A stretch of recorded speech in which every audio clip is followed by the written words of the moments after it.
I'm Suzy Mighell, the author, speaker, blogger, and content creator behind Empty Nest Blessed. Here are the 5 things I wish someone had told me before I became an empty nester. Number 1, exciting things are ahead. When my kids left, I knew I would miss them deeply, and I absolutely went through the normal grieving process.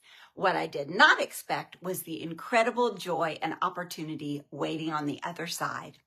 I launched Empty Nest Blessed through my blog, then on social media, and eventually through brand partnerships, speaking, writing, and TV and podcast appearances.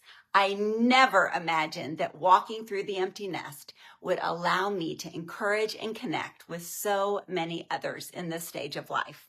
Writing my book, Empty Nest Blessed, 60 Days to Finding Joy in the Empty Nest, has been the culmination of that journey and a reminder that this season is filled with fresh purpose and exciting new beginnings.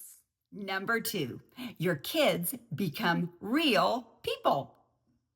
One of the biggest joys of the empty nest is watching your kids grow into adults with skills and insights that you genuinely admire. I will never forget when I discovered that someone had taken my work from emptynestblessed.com and used it on their own site, representing it as their own. It was upsetting, but my attorney son stepped right in to help me. He guided me through the process and even helped me draft a letter that got the plagiarized content removed immediately. In that moment, I realized our relationship had shifted into a new stage. I was no longer just the one giving wisdom. I was also receiving it. It's such a privilege to see your children step into their calling and to cheer them on.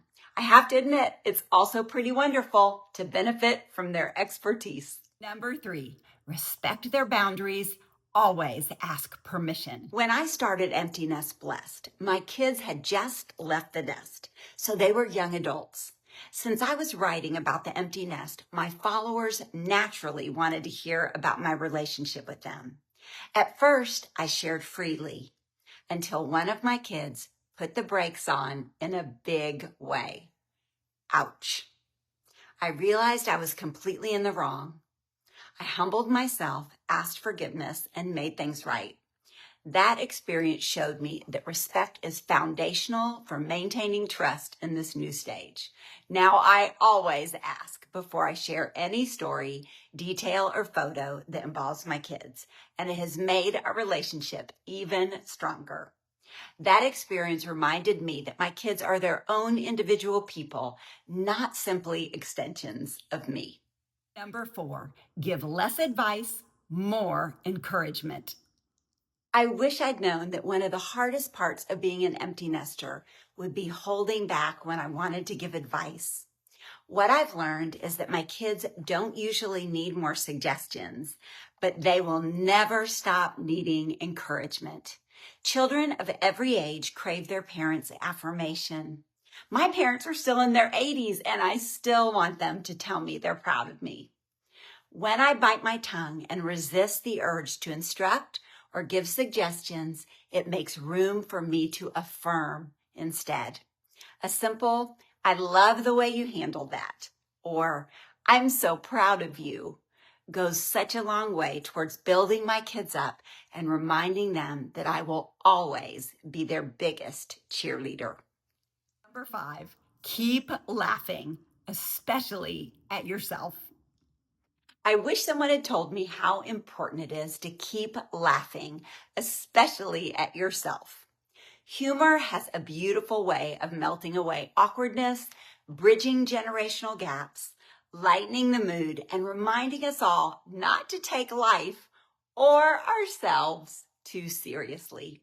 A shared laugh can turn ordinary conversations into an inside joke, and an inside joke into a memorable moment that lasts for years to come. My kids are always up for a story about when I do something awkward. When I told them about signing an email to an important person, and instead of writing my name, Suzy, I was typing so fast, I signed best, Suxy, Suxy. They died of laughter, and they still bring it up all the time. For more information about me or Empty Nest Blessed, you can always find encouragement and inspiration for empty nesters at emptynestblessed.com or by following me on social media at Empty Nest Blessed. Also, check out my book, Empty Nest Blessed, 60 Days to Finding Joy in the Empty Nest.